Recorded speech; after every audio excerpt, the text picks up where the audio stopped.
ओम शांति। कलयुग की अंतिम निशानी क्या है?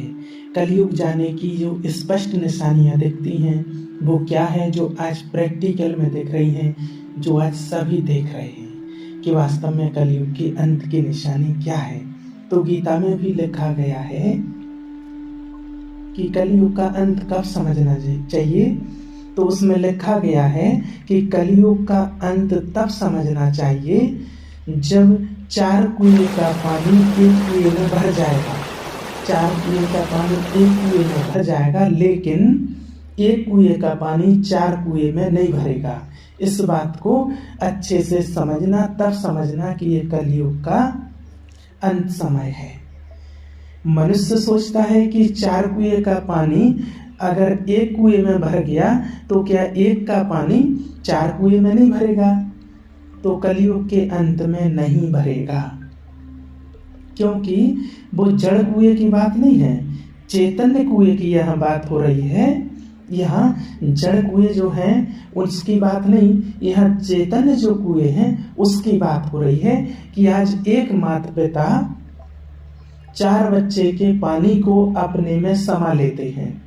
यानी कि एक माता पिता के 4 बच्चे होते हैं तो वो 4 बच्चे, उनके जो खर्चे होते हैं, जो भी आदि बातें हैं, उन सबको अपने में समा लेते हैं, अपने कुएं में समा लेते हैं।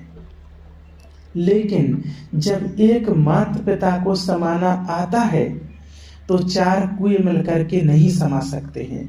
माना जब एक माता पिता को आवश्यकता होती है तो वो 4 कुएं यानी कि 4 बच्चे मिलकर के एक माता पिता को नहीं समा पाते हैं। एक माता पिता को 4 बच्चे नहीं संभाल पाते हैं, या तो माता पिता को अलग कर देंगे। ये प्रैक्टिकल में आज देख रहे हैं, माता पिता को अलग कर देंगे या कई बार बारी बारी से रखेंगे। 3 महीने 2 महीने हमारे पास रहेंगे, 2 महीने उसके पास रहेंगे, ऐसे बारी बारी से, और या फिर वृद्धाश्रम में छोड़ाएंगे। कहते हैं वृद्धाश्रम में जाकर के रहो। तो आज जो वृद्ध आश्रम में बच्चे माँ बाप को छोड़ करके आते हैं, उन माता पिता की हालत अगर देखी जाए कि आज बच्चों के पास सब कुछ, भौतिक सुख सुविधाओं के साधन है, सब कुछ है उनके पास, और सब कुछ होने के बावजूद भी माता पिता की हालत क्या है। तो आज माता पिता को वहां छोड़ कर के आई। आज इतना तक हो गया है कि लोगों के पास कुत्ते को टाइम है, कुत्ते को पालने को टाइम है, कुत्ते के खर्चे के लिए टाइम है, लेकिन माता पिता के लिए, जैसे माता पिता ने उनको कैसे पाला होगा, पालन पोषण किया होगा, क्या क्या आशाएं रहती हैं माता पिता की कि चलो बच्चे बड़े होंगे, बड़े होकर के क्या क्या करेंगे, क्या क्या वो सपने देखते हैं जब बच्चे छोटे रहते हैं। और जब वो बच्चे को पालने में लेते हैं, झुलाते हैं, तभी वो अपने सपने सजाना शुरू कर देते हैं कि बच्चा बड़ा होगा क्या करेगा, जब बच्चा जिम्मेवार हो जाएगा, ये कोई धंधा करने लगेगा, इसको जॉब मिल जाएगी, तब हम क्या क्या करेंगे। ऐसे तरह तरह के सपने माता पिता देखने लगते हैं। और जब बड़े हो जाते हैं बच्चे, शादी हो जाती है, और उसके बाद जब उनके सामने सीन आता है, या तो अलग कर देते हैं। आज कितने ऐसे केस आप सभी ने देखे होंगे कि माता पिता खाना के लिए तरस रहे हैं, अलग कर दिए गए हैं। कई तो आज इतना तक भी होने लगा है कि बच्चे माता पिता को मारने भी लगे हैं, मारने में भी देरी नहीं करते। कितने कैसे ऐसे आए हैं केस की जो बच्चों ने माता पिता के मर्डर कर दिए हैं, कोई प्रॉपर्टी के पीछे या कुछ और कारण से। तो अब उन माता पिता को वृद्धा आश्रम में छोड़ करके आते हैं, तो वृद्धा आश्रम में वो बैठे बैठे और फिर उनका क्या चिंतन चलता है, क्या सोचते होंगे। तो आज ये स्थिति सभी प्रैक्टिकल में देख रहे हैं। तो आज माता पिता की हालत क्या है, तो आज ये स्पष्ट बताता है कि ये कलयुग का अंतिम समय ही तो है। नहीं तो आज मदर टेरेसा क्यों बनती थी, क्यों बनी? मदर टेरेसा सिस्टर टेरेसा थी, एक कमिश्नरी स्कूल चलाती थी। लेकिन एक दिन कहा जाता है कि वो अपनी कुछ बहनों के साथ मॉर्निंग वॉक पर गई थी, और वहां पर एक दर्द भरी ससकने की आवाज सुनाई दी उनको। चारों ओर देखा, कोई नजर नहीं आ रहा था। उस दिशा में जब वो आगे बढ़ी तो देखा कि कचड़े के डब्बे में एक आदमी पड़ा है और वो कुष्ठ रोगी था, और इस हालत में वो अंदर में पड़ा हुआ था कि चूहे उसके शरीर को नोच रहे थे, चूहे उसके शरीर को काट रहे थे। मदर टेरेसा ने जब इसकी हालत देखी, ऐसी स्थिति थी उसकी, और उसको बाहर निकाला और उनको पूछा कि अंदर कैसे चला गया। उस वक्त वो व्यक्ति रोते हुए कहता है कि जब से मुझे बीमारी हुई है तब से लेकर के मैंने जीवन में दुख के सिवाय कुछ भी नहीं देखा, और आज मेरे बच्चे भी मुझसे तंग हो गए कि कल रात को मुझे मेरे बेटे ने आकर के मुझे कचड़े के डिब्बे में आकर फेंक दिया और कहा कि मर जा बुड्ढा, ऐसे रोग से तो तू हमें भी इसके शिकार बना देगा, और ऐसा कह के मुझे इस डिब्बे में फेंक गया।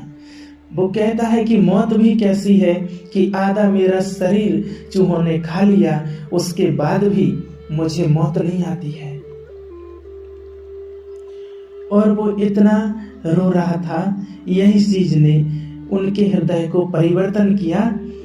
उसने अपनी मदर टेरेसा ने अपनी मिशनरी वाले लोगों को बताया कि हमें ऐसे लोगों के लिए, ऐसे दुखी पीड़ित लोगों के लिए भी कुछ करना होगा। तब उनके मिशनरी वालों ने कहा कि हम यहाँ आए हैं स्कूल चलाने के लिए, शिक्षा देने के लिए, ये कार्य के लिए हम यहाँ नहीं आए हैं। उसी वक्त कहा जाता है कि मदर टेरेसा ने उस मिशनरी को छोड़ करके अपनी एक अलग संस्था बनाई कि जहाँ पर इन लोगों की, ऐसे दुखी लोगों की सेवा करने का दृढ़ संकल्प किया। भावार्थ कहने का ये है कि आज इतने दुखी हैं लोग दुनिया में, इसीलिए आज हर एक व्यक्ति के मुख से यही निकलता है कि हे प्रभु, ये दुनिया कब तक चलेगी। अब तो घोर पापाचार की दुनिया है, क्योंकि दुख बहुत बढ़ गया है। आज हर इंसान दुखी है, बहुत दुखी है, और हर माता पिता अपने बच्चों से किसी न किसी प्रकार से अधिकतर दुखी ही है। अब ये दुनिया कब तक चलेगी, तो त्राहिमाम हो रहे हैं। तो इसीलिए परमात्मा ने आकर के जो बताया है कि कलयुग अभी बच्चा नहीं है, थोड़ा सा और बचा है, और अभी भी अगर हम कलयुग को बच्चा समझें तो वृद्धावस्था में क्या होगा, सोचने की बात है।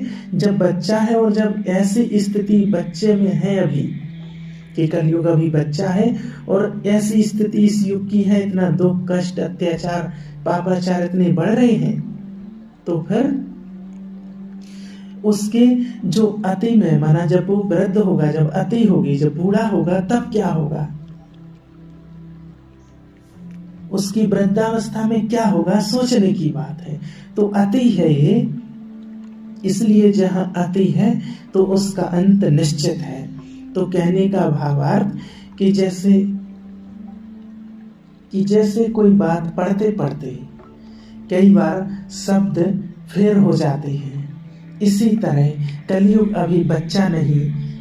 शास्त्रों के अनुसार ही अगर देखा जाए तो सारे धर्म गलाने के लक्षण देखते हुए तो कलयुग अभी थोड़ा सा बचा है, अभी बच्चा वो नहीं रहा है। इसलिए हमें समय को देखते हुए और हमें अपने पुण्य कर्मों की पूंजी को जमा करना है, पाप कर्म में नहीं करने हैं। ओम शांति।